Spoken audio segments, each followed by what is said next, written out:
একদর ভাবুন তো, একটা দেশের বিলিয়ন বিলিয়ন ডলারের সম্পদ, কিন্তু সেই দেশটা নিজেই তা ব্যবহার করতে পারছে না। টাকাটা তাদেরই, কিন্তু রয়েছে তাদের নাগালের বাইরে। আজ আমরা ইরানের সে ফ্রোজেন বা হিমায়িত বিলিয়ন ডলারের জট খোলার চেষ্টা করব, যা এখন একটা জটিল আন্তর্জাতিক রাজনীতির প্যাচের মধ্যে আটকে আছে। চলুন গভীরে গিয়ে ব্যাপারটা বোঝা যাক। তো ঠিক কত টাকার কথা আমরা বলছি? সংখ্যাটা শুনলে অবাক হতে হয়। কম করে হলেও ১০০ বিলিয়ন মার্কিন ডলার। কিছু কিছু হিসেবে তো এটা ১২০ বিলিয়ন ডলারও ছাড়িয়ে যায়।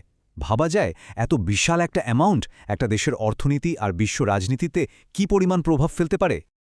আচ্ছা, এই যে এত বড় একটা অঙ্কের কথা শুনলাম, 100 বিলিয়ন ডলার, এই অ্যাসেট বা সম্পদগুলো আসলে কি দিয়ে তৈরি? শুধুই কি ক্যাশ টাকা, নাকি এর মধ্যে আরও অন্য কিছু আছে? না, শুধু ক্যাশ টাকা না, এর মধ্যে অনেক কিছুই আছে। যেমন ধরুন, সবচেয়ে বড় অংশটা হলো তেল বিক্রি করা টাকা, যা বিভিন্ন দেশের ব্যাংকে আটকে আছে। এরপর আছে মূল্যবান রিয়েল এস্টেট, বিশেষ করে আমেরিকায় থাকা বিভিন্ন বিল্ডিং বা জমি।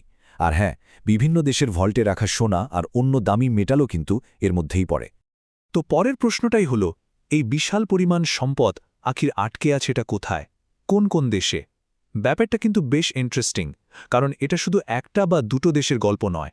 ইরানের এই টাকা পয়সা সম্পত্তি সবকিছু ছড়িয়ে ছিটিয়ে আছে সারা বিশ্বে, এশিয়া থেকে শুরু করে ইউরোপ, আমেরিকা, সবখানে। আর প্রত্যেকটা দেশের সাথেই এর পেছনে একটা আলাদা গল্প আর কারণ জড়িয়ে আছে। এই লিস্টটা একবার দেখুন। সবচেয়ে বেশি টাকা, প্রায় 20 বিলিয়ন ডলার আটকে আছে চীনে। এর বেশিরভাগই তেল বিক্রির টাকা। এরপরে আছে সাউথ কোরিয়া, যেখানে প্রায় 7 বিলিয়ন ডলার ছিল, যদিও ওখান থেকে কিছু টাকা এখন মানবিক কারণে ছাড় দেওয়ার একটা প্রক্রিয়া শুরু হয়েছে। ইরাকের অবস্থাও দেখুন।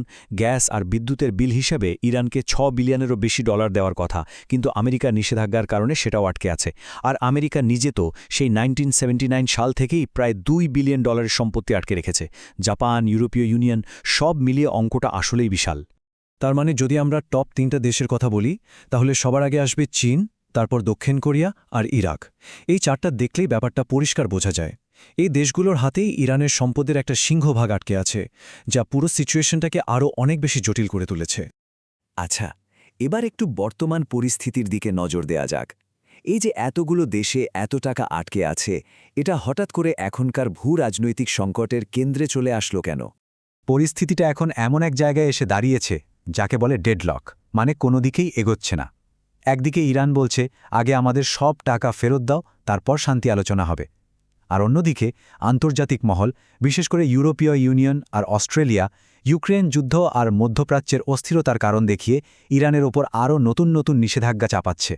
ফলে টাকা ফেরত পাওয়া তো দূরের কথা, চাপ আরও বাড়ছে। তবে হ্যাঁ, এর মধ্যে একটা ছোট্ট ব্যতিক্রম আছে। এটাকে বলা হয় হিউম্যানিটেরিয়ান ট্রেড। এর মানে হলো, কিছু আটকে থাকা টাকা সরাসরি ইরানের হাতে না দিয়ে সেই টাকা দিয়ে খাবার বা ওষুধের মতো জরুরি জিনিস কিনে ইরানে পাঠানোর অনুমতি দেওয়া হয়। এটা খুবই সীমিত একটা উপায়, কিন্তু বর্তমান সংকটে এটাও অনেক গুরুত্বপূর্ণ একটা বিষয়। আচ্ছা, আমরা শুরু থেকে ফ্রোজেন বা হিমায়িত সম্পদ কথাটা বলছি, কিন্তু এই ফ্রোজেন কথার আসল মানেটা কি? এর মানে কি এই যে সম্পদগুলো বাজেয়াপ্ত হয়ে গেছে? না, এখানেই একটা খুব গুরুত্বপূর্ণ পার্থক্য আছে। ফ্রোজেন মানে হলো ইরান এই টাকাটা এখন ব্যবহার করতে পারছে না, কিন্তু সম্পদের মালিকানা কিন্তু ইরানেরই আছে। মানে যে দেশে টাকাটা আছে সেই দেশ আইনত এর মালিক হয়ে যায়নি। এটা সম্পদ বাজেয়াপ্ত বা সিজ করার মতো না। এর মানে হলো, যদি নিষেধাজ্ঞা উঠে যায় তাহলে ইরান কিন্তু এই সব সম্পদ আবার ফেরত পাওয়ার অধিকার রাখে। তো সবশেষে প্রশ্নটা একটাই, ইরানের এই বিলিয়ন বিলিয়ন ডলার কি শেষমেশ শান্তির দরজা খুলবে, নাকি নতুন করে আরও বড় কোনো সংঘাতের জন্ম দেবে?